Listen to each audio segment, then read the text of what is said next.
Many years ago, when I started working on small engines, I'll be honest, I really didn't know what I was doing. I was just following along with videos I've seen on the internet and hoped and prayed that I could get it to work the way it was supposed to. Unfortunately, it didn't always work out, and I'm going to tell you some of the most important lessons I've learned in the last 10 years. In today's video, we look at this Echo trimmer, and the problem is that it starts, but it won't stay running. Of course, the most likely reason is because the carb or something in the fuel system is not working like it should and needs to be fixed, but the issue is finding out which part is the problem. Is it the carb, the fuel filter, or could there be a problem with the engine? Now, I am going to try and repair this trimmer, however, I'm just going to use it as a backdrop while I talk about small engine lessons I've learned. Now, if you want to see the official repair video for this trimmer, there should be a link at the top of the screen or at the end of the video.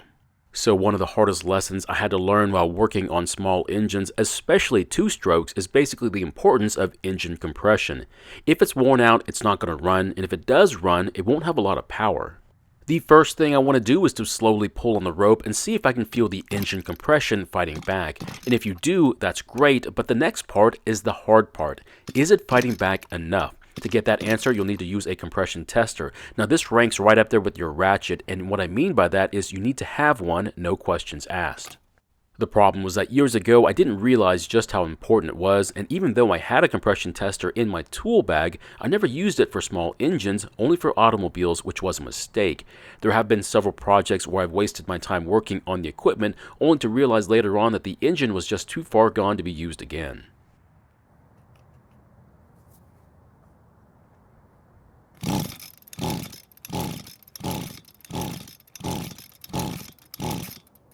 So the reading is about 76 psi, which is not very good. Now, it is enough for the engine to start and run, but only just. However, if it was any lower, say about 60 psi, the engine might start one day, but not the next day. So after spraying some fuel into the carb's throat and giving it a pull, it started and ran for just a second, which means it is worth fixing. If the engine didn't run for a brief moment, then we'd have to look elsewhere for the issue. Now, if you don't know what the compression reading is, I would strongly recommend finding out, otherwise you might be wasting your time and money trying to fix it.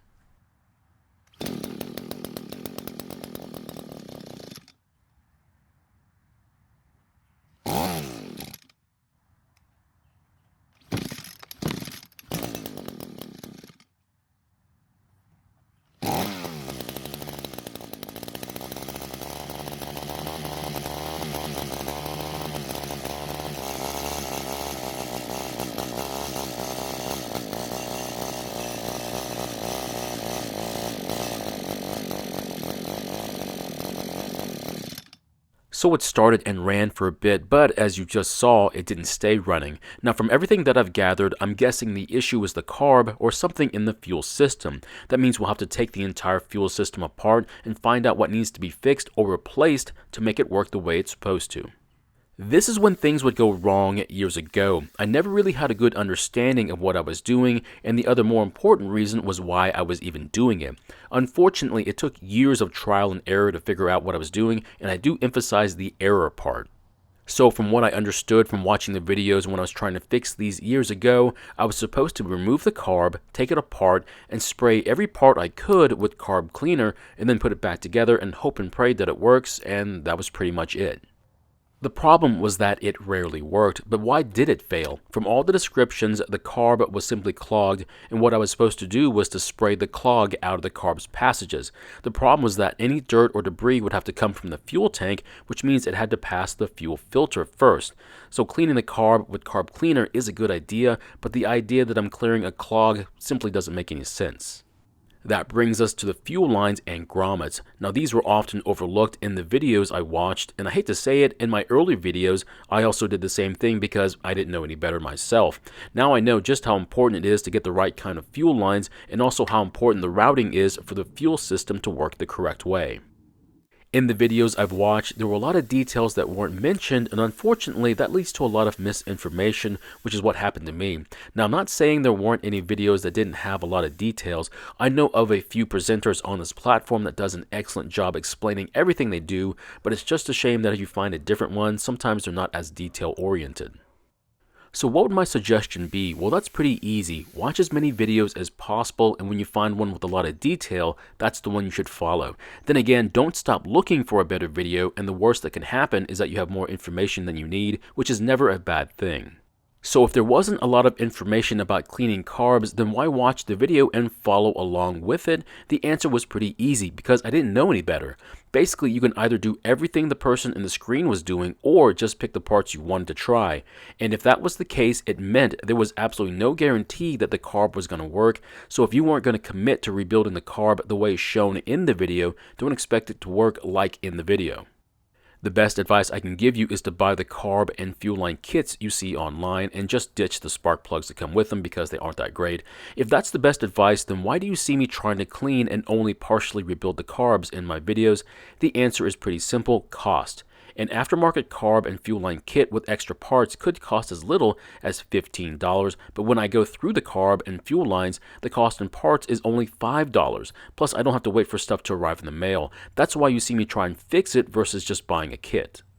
So there's a very good debate on which parts you should get, aftermarket or OEM. The same argument applies here. I'm typically going to buy the cheaper aftermarket one versus the more expensive OEM parts. The reason is simple. The machine ended up in my possession because it was not maintained or stored properly, and no matter if you get the OEM part or the aftermarket part, with a lack of maintenance and care, it won't matter which one you install. It's either going to come back in 1 or 2 seasons. The problem isn't the part, it's the person who's using the machine. I know that sounds harsh, but unfortunately it's true. So what if I buy a battery electric trimmer, mower, or blower? That'll get rid of my maintenance problems, right? Sure, if you don't mind buying new batteries every few seasons, and that's if they still make the battery pack anymore. Unfortunately, there are a few guidelines for battery packs that they don't tell you about, and that's done for a reason: sales and revenue. It's like the mowers that come with stickers on them stating you never need to change the oil, just add oil. That's a sales gimmick. They're telling you that you don't need to maintain them, which will make you more likely to buy them, but they're not going to tell you what the consequences are. It's the same when buying EVs. They'll mention the good parts you want to hear and not mention the bad parts you don't want to hear. For obvious reasons, I'm not going to go much further into this topic. I know I kind of went off topic, but the point I'm trying to make is that if you take care of your small engine, it's going to last longer than if you don't, and that goes for the parts you install on them as well. So don't assume you're going to get a part that won't fail just because the box the parts came in say OEM. There was also one major topic that a lot of the videos I watched years ago that was never rarely mentioned, which was having to tune a brand new carb to a well-worn engine. So even when I did buy a brand new carb, for some reason the engine didn't run like it was supposed to. I guess I should be happy that it even started and ran, but it never ran at its best. Now, there were videos that did mention this topic. Unfortunately, it wasn't the ones I was watching at the time, so whose fault was that? Well, that was definitely all mine, but in my defense, finding a video about that specific topic was quite tough to find. So apparently I'm supposed to find all the videos about that particular trimmer I'm working on and watch as many as I can, absorb all that information, and then be able to apply it. Unfortunately, it never works out that way. From my experience, I had to watch a lot of videos for years and then had to practice on a lot of equipment before I really understood what was going on.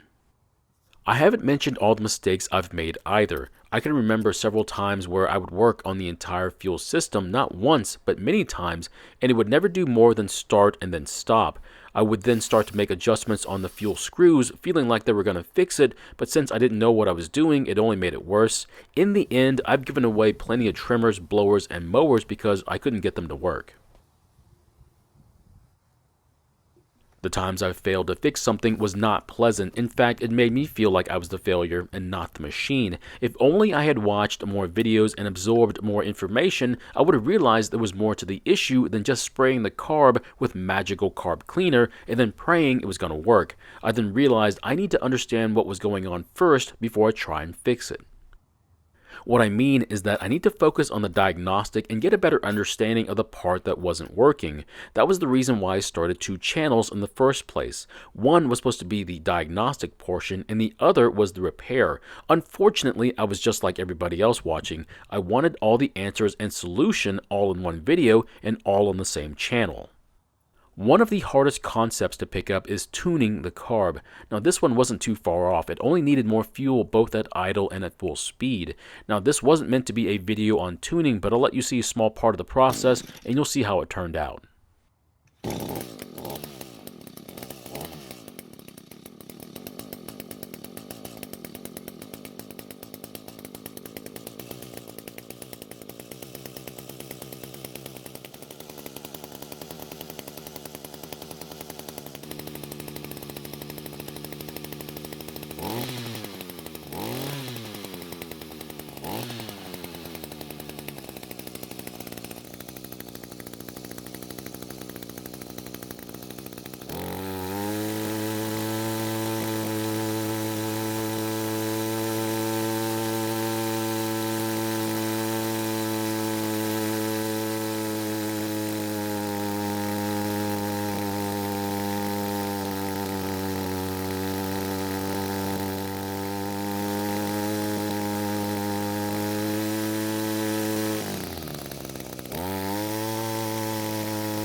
After some light tuning, the engine now starts and stays running, unlike before. It will of course need more fine tuning. Just as a reminder, if you want to see the complete repair video on this trimmer, there should be a link at the top of the screen or at the end of this video. I hate to admit this, but watching the repair video isn't going to give you all of the knowledge and experience I've collected in the past 10 years, so I would recommend watching as many videos as you can from as many different presenters as possible. That way you'll get information from other sources besides one perspective. If you hadn't figured it out, I learned a lot from this platform, but the hardest lessons are the ones I had to experience firsthand. So if you decide to get your hands dirty, just be prepared to get disappointed because it's just part of the learning process. So my question is, what was the hardest lesson you've learned while working on small engines? Unfortunately, my list is quite long, but the most memorable one is breaking my first small engine I ever had, and it was due to poor tuning on my part. Don't worry, I still have it, and I'll make a video about it, and you'll see the kind of damage I'm talking about. Thank you for watching. I really do appreciate your time. Please feel free to ask me any questions about this project or about your own projects, and I hope to see you in the next video.